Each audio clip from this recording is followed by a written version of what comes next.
நான் அரியலூர் மாவட்டம் ஐயா, டிவிப்புலியூர் ஒன்றிய ஐயா. நான் தெற்கு நெறியங்குழி ஐயா, வெண்மவன கிழக்கு. நான் விவசாயம் பண்ணிட்டு வரேன் ஐயா. வந்துட்டு இருக்கும் போது ஐயா 2 ஏக்கர் கரும்பு போட்டேன். கரும்பு போட்டப்ப காணு வெட்டின விட்டு புல்லு புதைச்சி விட்டு வேளாண்மை துறையில போய் அக்ரிட்டு பதிவு பண்ணி வச்சுட்டேன் ஐயா. பதிவு பண்ணி வச்சுட்டு அவங்க சொன்னாங்க அப்படி பொங்கரும்பு எடுக்கப்பட்ட இடத்துல கவர்மெண்ட் நான் தெரியப்படுத்த சொன்னாங்க ஐயா. நான் வந்துட்டேன்.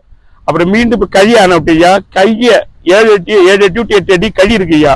இதை கலர் பிரிண்ட் அவுட் எடுத்து கொண்டு போய் வேளாண்மை துறையில போன மாசத்தோட பதிவு பண்ணி வச்சுட்டு வந்துட்டேன் ஐயா, டிவிப்புலியூர் ஒன்றியத்துல.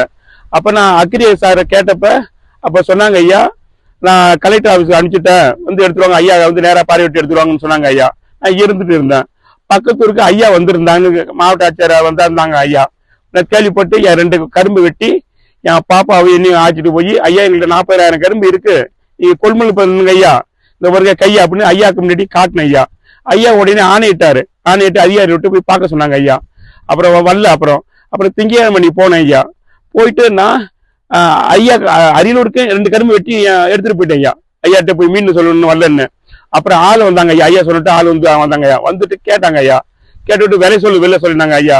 கவர்மெண்ட்ல நீங்க என்னன்னு எனக்கு தெரியல, என் கை மொத்தமாவும் இருக்கு, ஹைட்டாவும் இருக்கு, 7 to 8 அடி இருக்கு, நீங்க என்ன விலை சொல்லி கேட்போன்னு சொல்ல மாட்டாங்க. அப்புறம் அவங்களே சொன்னாங்க ஐயா 25 ரூபா போட்டுக்க அப்படின்னாங்க ஐயா. சரி அப்ப நான் வெட்டி ஏற்றி விடுறாருன்னு கேட்டேன். நீ தான் வெட்டி ஏற்றிடுவாங்க ஐயா. நான் அது மாதிரி ஒத்துட்டேன் ஐயா. 25 ரூபாய் ஒத்துட்டேன். நேற்று 4000 கழி மட்டும் தான் ஐயா வெட்டிருக்காங்க. பாக்கி 35,000 கழி இருக்கு ஐயா. கொல்லையில அப்படி இருக்கு ஐயா. விற்காம மொத்தம் 7.5 லட்சம் ரூபாய் செலவு பண்ணிட்டேன் ஐயா. அரசாங்கம் சொல்லி நம்மளுக்கு அந்த விலையில கழியில மோசமா இருக்கக்கூடாது, கை நல்லா ஹைட்டா வரணும் போகணும் அப்படிங்கறதால நான் எல்லாரும் காசு போட்டு மருந்து பூச்சி மருந்து எல்லாம் வாங்கி ஏகப்பட்ட செலவு பண்ணிட்டேன் ஐயா. இது எந்த ஐயா நீங்க அரசாங்கம் பார்த்து ஐயா எங்களை ஒரு வாழ்வாதாரம் எங்களுக்கு உயிர் இருக்கலாம்னு நீங்க முடிவு பண்ணுங்க ஐயா. நாங்க வந்துட்டு இப்ப கடனா இருக்கோம் ஐயா. பொங்கல் கழிச்சு எல்லா பேரும் வீட்டுக்கு வந்துடுவாங்க ஐயா கடன் வாங்குறதுக்கு. இந்த கரும்பனை விற்க நான் எப்படி வச்சு ஐயா அடைக்கிறது? இது நேரம் உங்க கவனத்துக்கு கொண்டு வந்து ஐயா.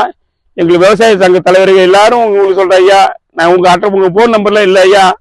நீங்க நேரா வந்துட்டு விவசாய சங்கத்துல அரியலூர்ல ஐயா, இது நேரம் நீங்க விவசாய தலைவரை பார்த்துட்டு எங்களை நீங்க காப்பாத்துங்க. இல்லைன்னா எங்க குடும்பமே மருந்து குடிக்கிறவங்களும் இருக்கு, கடங்காரங்க எல்லாமே வந்துருவாங்க ஐயா பொங்கல் வச்சு.